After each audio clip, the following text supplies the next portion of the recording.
Chars de combat, armes lourdes, à Bunagana, c'est à une démonstration de force que se livre le contingent ougandais.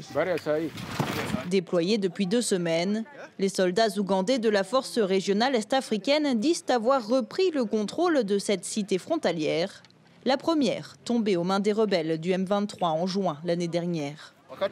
Nos militaires sont là pour sécuriser cette partie de la frontière. Quand nous sommes arrivés, nous avions trouvé des éléments du M23 en position sur la colline là-bas.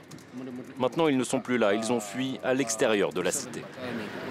La force ougandaise appelle la population à revenir à Bunagana.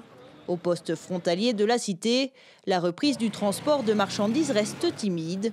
D'ordinaire, la douane doit gérer le balai des camions qui transitent entre la République démocratique du Congo et l'Ouganda. Il n'y a presque plus personne. Je reviens d'Ouganda avec ma moto, je transporte de la bière. Même s'il y a des rebelles, je n'ai pas eu de problème. D'habitude, il y a beaucoup d'embouteillages. Quand le M23 a pris la ville, j'ai fui. Mais dans les camps, on souffre trop. Même s'il y a peut-être le M23, je suis revenu. Sinon, mes enfants vont mourir de faim. À Bunagana, peu d'habitants et de commerçants reviennent dans la cité, soupçonnant les troupes ougandaises de collaborer avec les rebelles du M23. Une méfiance partagée par les autorités à Kinshasa. La discussion avec la force régionale, elle sera évidemment une discussion de vérité.